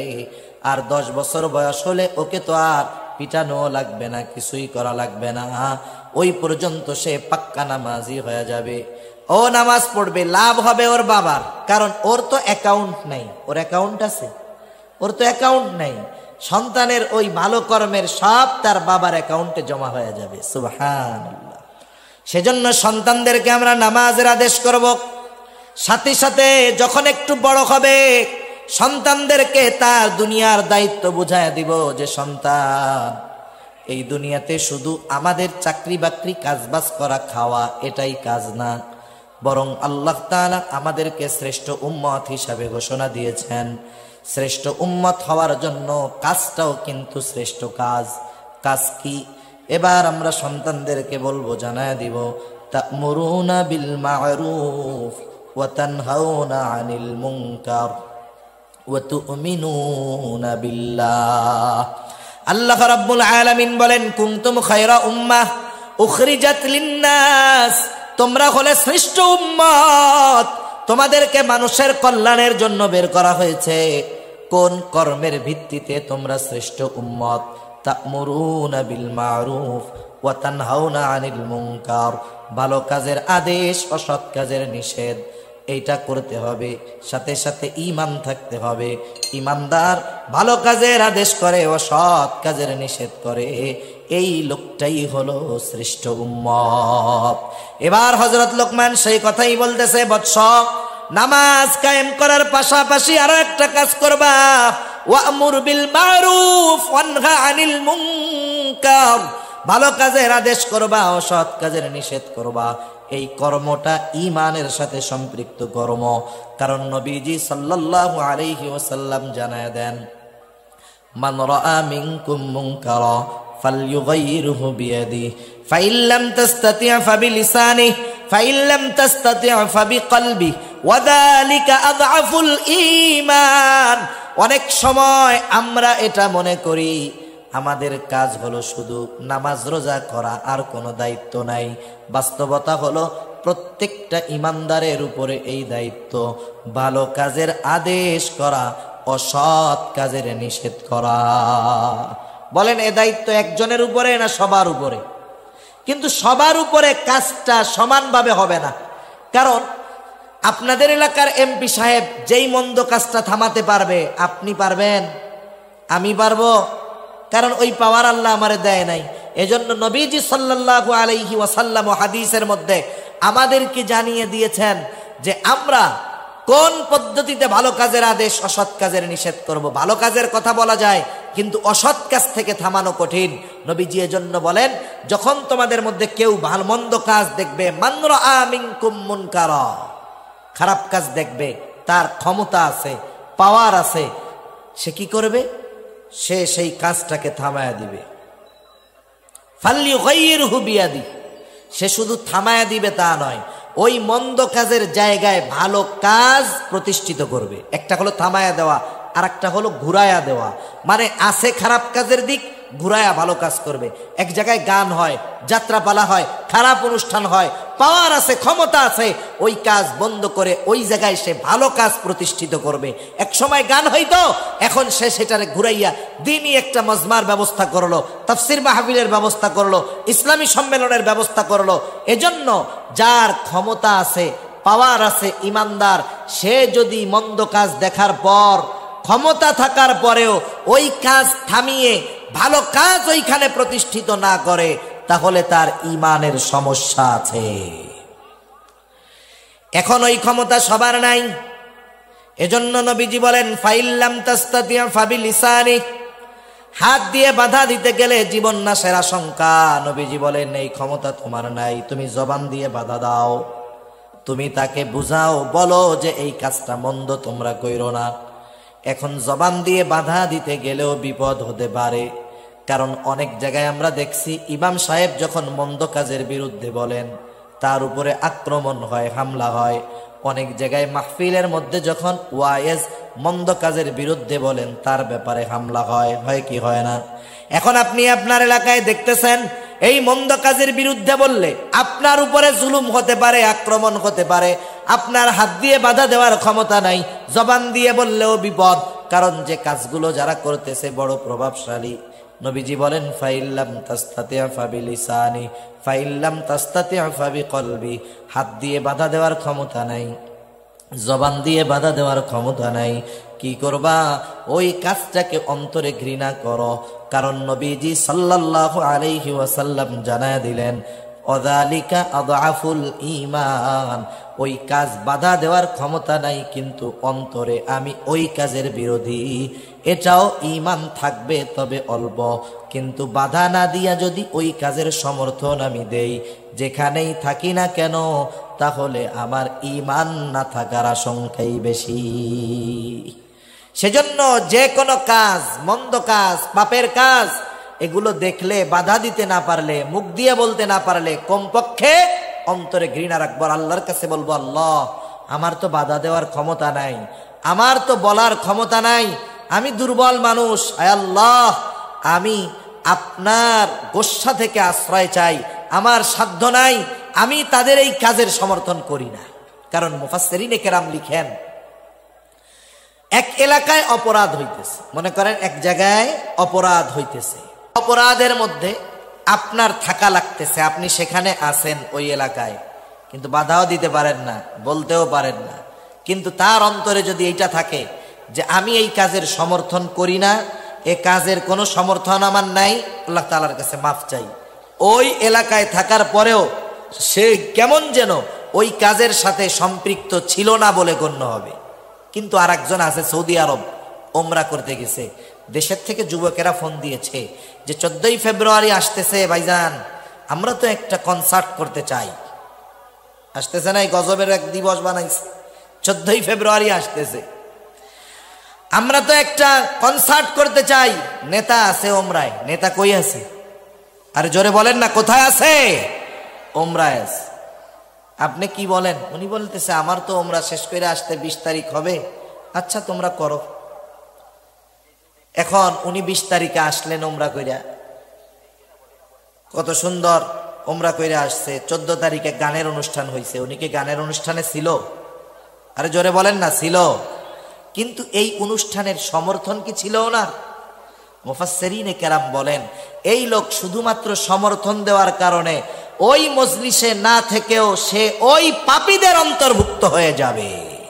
এজন্য দুনিয়াতে যখন কোনো অপরাধ সংগঠিত হয়, আমাদের সবার সমান পাওয়ার নাই, আমরা অনেক সময় ঠেকাইতে গেলে, বলতে গেলে বিপদ। যদি অক্ষমতা থাকে, কমপক্ষে অন্তরে ওই কাজের বিরোধিতা যদি করি, ঈমানটা নিভু নিভু হলেও থাকবে। এজন্য হযরত লোকমান বললেন, সন্তান ওয়া'মুর বিল মা'রুফি ওয়ানহা আনিল মুনকার, ভালো কাজের আদেশ করো, অসৎ কাজের নিষেধ করো। ওয়াসবির আলা মা আসাবাক, ভালো কাজের আদেশ, অসৎ কাজের নিষেধ করতে গেলে বিপদ আপদ বালা মুসিবত আসতে পারে। ওয়াসবির আলা মা আসাবাক, এই কাজ করতে গিয়ে তোমার উপরে যদি কোনো মুসিবত আসে তুমি সবর করো। কেন? ইন্না যালিকা মিন আজমিল উমুর, কারণ আমার সন্তান এটা কিন্তু অনেক বড় কাজ। এরপরে হযরত লোকমান সন্তানকে সামাজিকতার শিক্ষা দিচ্ছেন। কিসের শিক্ষা? আরে বলেন না, কিসের শিক্ষা? মানুষের সাথে কিভাবে চলতে হবে, কিভাবে আচার আচরণ করতে হবে হযরত লোকমান সন্তানকে শিক্ষা দিচ্ছেন। হযরত লোকমান সন্তানকে বলতেছেন, ওয়ালা তুসাইর খাদ্দাকা লিন্নাস ওয়ালা তামশি ফিল আরদি মারহা। হযরত লোকমান সন্তানকে বলতেছে, তুমি মানুষের থেকে মুখ ঘুরাইয়া কথা বইলো না, তার মানে অহংকারের সাথে মানুষের সাথে কথা বলো না। আল্লাহ রাব্বুল আলামিন কোরআনুল কারীমের ভিতরে অহংকারের পরিণতি বড় খারাপ জানায় দিয়েছেন।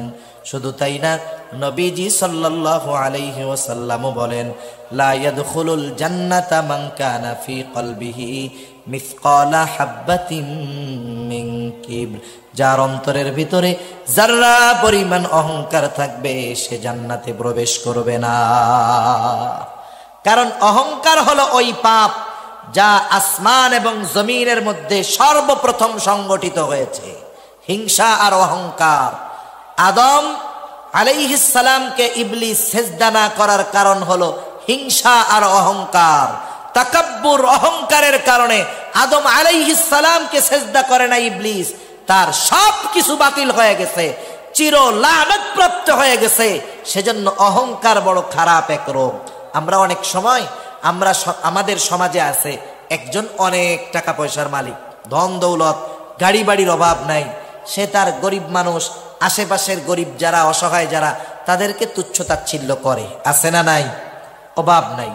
যারা সম্পদওয়ালা তারাও সন্তানদের শিক্ষা দিবে, বাবা কোনো সময় মানুষের সাথে খারাপ আচরণ করবা না। সে যত গরিব হোক, যত অসহায় হোক, যত নিম্ন শ্রেণীর হোক, ইসলামে শিক্ষা দেয় নাই। ইসলাম সম্পদ, সম্মান, বংশীয় মর্যাদার মাধ্যমে শ্রেষ্ঠত্ব নির্ধারণ করে নাই, বরং ইসলামে শ্রেষ্ঠত্ব তার বেশি যার তাকওয়া যত বেশি। ঠিক কিনা বলেন? এজন্য এই বিষয়গুলো খেয়াল রাখতে হবে। সন্তানদের শিক্ষা দিব যে টাকা পয়সা গাড়ি বাড়ি ধন দৌলত হইলেই গরিব মানুষকে কখনো তুচ্ছ তাচ্ছিল্য করবা না। হযরত লোকমান সন্তানকে সেই শিক্ষা দিলেন যে মানুষের সাথে অহংকার করবা না, নিজেরে বড় মনে করবা না, অপরকে ছোট মনে করবা না, সাথে সাথে কি করবা না, জমিনের উপরে দর্প ভরে তুমি পথ চলবা না। মানুষ দেখবেন বুক ফুলায়া রাস্তায় চলে, চলে না? কেন চলে জানেন? অহংকারের কারণে। জোরে জোরে পা ফালায়া চলে, অহংকারের কারণে। আল্লাহ তাআলা বলেন, ওয়াকসিদ ফি মাশি, আল্লাহ রাব্বুল আলামিন বলেন যে তুমি উচ্চতায় কখনো পাহাড় সম হতে পারবা না, তুমি কখনো জমিনকে বিদীর্ণ করতে পারবা না। ওয়ালা তামশি ফিল আরদি মারহা ইন্নাকা লান তাখরিকাল আরদা ওয়া লান তাবলুগাল জিবালা তুলা, তুমি কখনো জোরে পা ফেলে মাটিকে ফাটাতে পারবা না, উচ্চতায় কখনো পাহাড় সম হতে পারবা না। সেজন্য অহংকার কইরা দর্প ভরে হাইটো না। হযরত লোকমান সন্তানকে শিক্ষা দিচ্ছে যে মানুষের সাথে হাসি মুখে কথা বলবা, সদাচরণ করবা, অহংকারের সাথে কথা বলবা না, সাথে সাথে জমিনের উপরে অহংকারের সাথে তুমি পথ চলবা না। কেন চলবা না? ইন্নাল্লাহা লা ইউহিব্বু কুল্লা মুখতালিন ফাখুর, নিশ্চয় আল্লাহ রাব্বুল আলামিন মুখতাল আর ফাখুরকে পছন্দ করেন না। মুখতালকে, ফাখুরকে, কষ্ট নয় আর 5 মিনিট থেকে 6 মিনিটের মধ্যে শেষ। মুখতালকে আর ফাখুরকে, মুখতাল হলো যে নিজেকে নিজে বড় মনে করে, মাঝে মধ্যে মনে মনে রসগোল্লা খায়, মনে মনে কি খায়? একা একা ভাবে আমি খুব ভালো আলেম, আমি খুব ভালো ওয়াইজ, আমি খুব ভালো যোগ্য ব্যক্তিত্ব, আমি খুব ভালো শিক্ষিত, একা একা ভাবে নিজের ব্যাপারে যে আমি খুব ভালো। এটা হলো মুখতাল। এটা কে বলেন? মুখতাল, যে নিজেকে নিজে বড় মনে করে। আর ফাখুর, যে অপরকে তুচ্ছ করে, নিজেরে বড় মনে করে, বলে ওর চাইতে আমি ভালো আলেম, ওর চাইতে আমি ভালো ওয়াইজ, ওর চাইতে আমি ভালো ব্যবসায়ী, ওর চাইতে আমি ভালো আবেদ। অপরকে তুচ্ছ করে, নিজেকে বড় মনে করে, এটা হলো ফাখুর। আল্লাহ তাআলা বলেন, ইন্নাল্লাহা লা ইউহিব্বু কুল্লা মুখতালিন ফাখুর, নিশ্চয়ই আল্লাহ তাআলা মুখতাল আর ফাখরকে ভালোবাসেন না? বলেন তো, একটা মানুষের দুনিয়ার সব কিছু আছে কিন্তু আল্লাহ তাকে ভালোবাসে না, দুনিয়া থাকার দ্বারা তার কোনো লাভ আছে নাকি? কারণ দুনিয়ার কিছু নাই, আল্লাহর ভালোবাসা যদি পায় কোনো অসুবিধা নাই। দুনিয়ার সব আছে কিন্তু আল্লাহর ভালোবাসা নাই, এ সম্পদ সম্মানের কোনো দাম নাই। কারণ আল্লাহর ভালোবাসা যে পাবে না তার ঠিকানা হবে জাহান্নাম। এরপরে হযরত লোকমান সন্তানকে শিক্ষা দিচ্ছেন, বৎস কিভাবে চলবা জমিনে। ওয়াকসিদ ফি মাশিক ওয়াগদুদ মিন সাউতিক, তুমি জমিনের মধ্যে মধ্যম পন্থা অবলম্বন করে চলবা, বিনা কারণে অতি দ্রুত চলাফেরা করবা না, আবার অমুসলিমদের মতো একেবারে ধীরে ধীরেও চলবা না, মধ্যম পন্থা অবলম্বন করে চলবা, বিনয়ের সাথে জমিনের উপরে পা ফালায় চলবা, সুন্নাত পদ্ধতিতে চলতে হবে, রাস্তার ডানে চলবা, নিচের দিকে তাকায়া চলবা, এটা রাস্তায় চলার অন্যতম আদব। ডানে বামে তাকায়া উল্টা পাল্টা কইরা চইল না, কারণ অনেক সময় দেখা যায় এই উল্টা পাল্টা কইরা চলার কারণে বিপদ আসে কি আসে না? ফোনে কথা কইতে কইতে রেল লাইনের মধ্যে দিয়া যাইতেছে, কতজন কাটা পড়ে মরে গেছে, অ্যাক্সিডেন্ট করে মরছে, বিনা কারণে দৌড় দিছে, সামনে গাড়ি বাইদা গেছে, বেঁধে মরে গেছে, হতে পারে। সেজন্য অপ্রয়োজনে বিনা প্রয়োজনে অতি দ্রুত চলবো না, একেবারে আস্তে ধীর স্থিরতার সাথেও চলবো না, আস্তে আস্তে পা ফেলবো, মধ্যম পন্থা অবলম্বন করে চলবো ইনশাআল্লাহ। এরপরে সন্তানকে বলতেছে, তুমি তোমার কণ্ঠস্বরকে উঁচু কইরো না, ওয়াগদুদ মিন সাউতিক, কণ্ঠস্বরকে উঁচু কইরো না। আমাদের সমাজে যখন মানুষের সাথে মানুষের তর্ক বিতর্ক হয়, মাঝে মধ্যে হয় না, দুজনের মধ্যে তর্কাতর্কি হয়, কে জিতছে, জিতে কে কন্ত, ওইটা কয় যার গলা উঁচা বেশি, ও বলে আমি জিতছি, দেখছস আমার কথার সামনে কথাই কইতে পারে নাই। যেটা বড় গলা উঁচু করে কথা বলতে পারে ও মনে করে আমি জিতা গেছি। অথচ যারা বিনা কারণে উচ্চ স্বরে কথা বলে, এদের ব্যাপারে কোরআনুল কারীম বলতেছে যে তাদের কণ্ঠস্বর গাধার কণ্ঠস্বরের মতো, তাদের কণ্ঠস্বরকে গাধার কণ্ঠস্বরের সাথে তুলনা করা হয়েছে। এজন্য সন্তানদের শিক্ষা দিব, বিনয়ের সাথে কথা বলবা। অনেক সময় আমাদের মূর্খদের সাথে তর্ক লাগে, জ্ঞানীরা মূর্খদের থেকে দূরে থাকে। জ্ঞানী যারা তারা কি বলে, রহমানের বান্দাদের গুণাবলীর মধ্যে একটা গুণাবলী হলো ওয়াইদা খাতাবাহুমুল জাহিলুনা ক্বালু সালামা, যখন তাদেরকে উদ্দেশ্য করে কোনো জাহেল কিছু বলে তখন ওরা কি বলে, সালামা, শান্তি শান্তি। তার মানে ভাই ঠিক আছে ঠিক আছে, তুই জয়, যা যা যা, সে কোনো ভেজালের মধ্যে যায় না। আমরা যদি মনে করি যে আমি কথা না বইলা চইলা আসলাম, হাইরা গেলাম, বিষয়টা এমন নয়। এখানে ওই চিল্লাচিল্লি যে করছে সেই হারছে, আর তার কণ্ঠস্বরকে গাধার কণ্ঠস্বরের সাথে তুলনা করা হয়েছে। ইন্না আনকারাল আসওয়াত লাসাউতুল হামির, নিশ্চয়ই সবচাইতে নিকৃষ্ট আওয়াজ হলো গাধার আওয়াজ।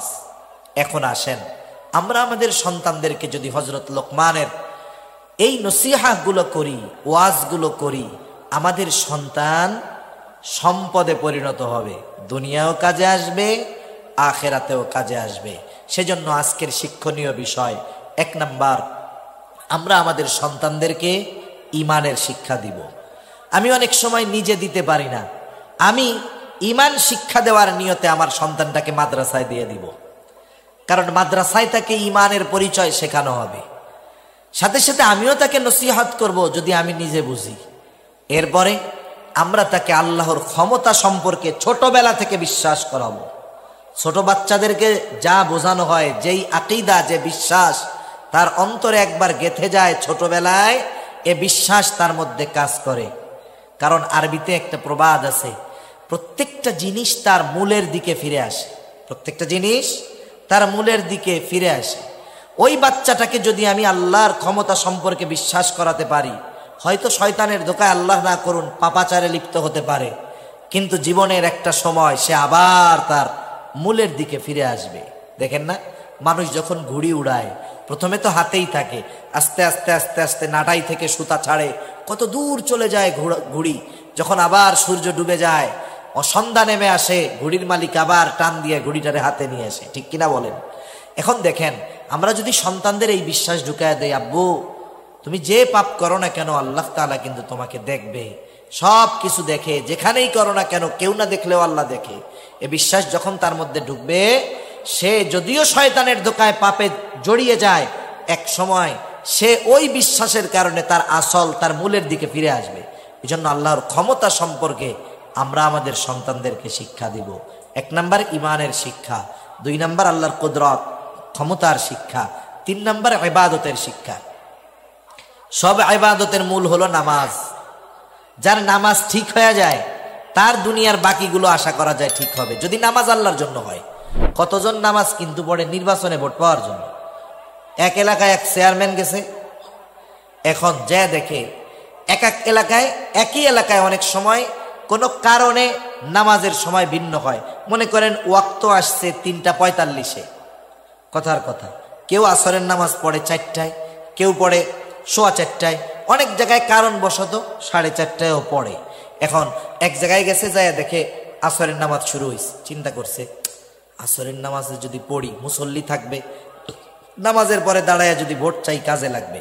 এবার মসজিদে ঢুকে গেছে, অজু টজু কিচ্ছু নেই, আসরের নামাজ পড়া টড়া 3 মিনিটের বক্তব্য দিয়েছে, আমি আপনাদের সন্তান, এই সেই সন্তান, এই নির্বাচনে আমারে ভোট দিয়েন। এবার মোটর সাইকেল টান দিছে, 5 মিনিট পরে আর এক এলাকায় গিয়ে দেখে ওই এলাকায় 4:15 আসরের নামাজ হইতেছে, আবার ঢুকছে মসজিদের মধ্যে। এবার আবার আসরের নামাজ পড়া টড়া সবার কাছে বলতেছে, আমি আপনাদের সন্তান, মসজিদে আসলাম কারণ মুরব্বী মুসল্লি সব পাওয়া যায়, আমি ওই যে নামাজের জন্য আসছি, আমার জন্য দোয়া করেন, এই সেই দোয়া টোয়া নিয়ে হুন্ডা টান দিছে সামনে। এবার দেখে ওই এলাকায় 4:30 আসরের নামাজ, আবার ঢুকছে মসজিদের মধ্যে। ঢুইকা একই বয়ান, নামাজের শেষে বলতেছে যে নামাজ কালাম পড়লাম, আপনাদের দোয়া নেওয়ার জন্য আসলাম, আমার জন্য একটু দোয়া করেন, এই সেই বইলা টইলা। এবার বলে পিএস রে বলে, চল আজকে বাড়ি যাইগা, অন্যান্য দিন আপনি প্রচারণা রাত 12টা পর্যন্ত করেন, আজকে 3 মসজিদে প্রচারণা করে শেষ। কয় শোন, 20 দিনে যেই প্রচার হইতো এই 3 নামাজে তাই হয়েছে। এখন পিএস তো বুঝে না, বলে বুঝলাম না, আপনি তো পশ্চিম দিকে উবুতইয়াও পড়েন না, তা আজকে 3 বার আসরের নামাজ পড়লেন নাকি বিগত জীবনের কাজা সহ আদায় শুরু করছেন? কয় না রে, এটা তো আমার আসল নামাজ না, এটা হলো ভোটের নামাজ। কিসের নামাজ? এই জন্য এরকম সময় কত নামাজি হয়ে যায়, এ নামাজ নয়, বরং নামাজ যদি আল্লাহর জন্য হয়, ওই নামাজির বাকি গোনা থেকে বাঁচার ব্যবস্থা করে দেয় কে? জোরে বলেন না কে? ওই নামাজি হওয়ার কারণে, আল্লাহর জন্য নামাজি হওয়ার কারণে তার রিজিকের ব্যবস্থা করে দেয় কে? সেজন্য নবীজিও হাদিসের মধ্যে বলেন, কিয়ামতের দিন সর্বপ্রথম হিসাব নামাজের। যার নামাজের হিসাব ঠিক হবে তার বাকি হিসাব আল্লাহ সহজ করে দিবে। যেমন মাদ্রাসা বা স্কুলে যেই ছেলেটা ভালো লেখাপড়া করে, লেখাপড়ায় ঠেকে না, ওই ছেলেটা যদি একটু দুষ্টমিও করে, শিক্ষকেরা দেখাও না দেখার ভান করে। কি চিন্তা করে যে না, ওর মূলটা তো ঠিক আছে, অপরাধটা যদি বড় পর্যায়ের পাপের না হয় শিক্ষক ওস্তাদ কিছু বলে না। কেন? কারণ ওর লেখাপড়া ঠিক আছে, ঠিক কিনা বলেন? আর যেটা ক্লাসের মধ্যে লেখাপড়া পারে না, ও প্রস্রাব করতে গিয়ে 3 মিনিটের জায়গায় 4 মিনিট লাগলে হুজুরে কয় এত ঘন ঘন মুতুসকে, ডায়াবেটিস। মানে দেখেন, ও পড়ালেখা পারে না বিদায় ওর ছোট বিষয়টাও চোখে পড়ে, আর ও পড়ালেখা পারে বিদায় বড় বড় বিষয়ও অনেক সময় ধরা হয় না, বাদ দিয়ে দেওয়া হয়। সেজন্য কিয়ামতের দিন যে নামাজের হিসাবটা সহজভাবে দিবে তার বাকি হিসাবগুলো সহজ করবেন কে? সেজন্য আমরা নিজেরা নামাজি হব, সন্তানদের নামাজি বানাবো। ইবাদতের শিক্ষা, প্রথম ইমানের শিক্ষা, আল্লাহর ক্ষমতার শিক্ষা, ইবাদতের শিক্ষা, এরপরে সামাজিকতার শিক্ষা, মানুষের সাথে কেমন ভাবে চালচলন হবে, এই 4 ধরনের শিক্ষা হযরত লোকমান তার সন্তানকে দিয়েছেন। আমরাও যদি সন্তানদের এই উপদেশগুলো দিতে পারি, বাস্তব জীবনে আমলে পরিণত করতে পারি, এই সন্তান আমার আপনার জন্য দুনিয়া আখিরাতের সম্পদ হবে ইনশাআল্লাহ। আল্লাহ সুবহানাহু ওয়া তাআলা আমাদের সবাইকে কথাগুলো বুঝবার, আমল করবার তৌফিক দান করুন। সকলে বলি আমিন। আরো জোরে জবান খুলে বলি আমিন। ওয়া আখিরু দাওয়ানা আলহামদুলিল্লাহি রাব্বিল আলামিন। আসসালামু আলাইকুম ওয়া রাহমাতুল্লাহি ওয়া বারাকাতুহু।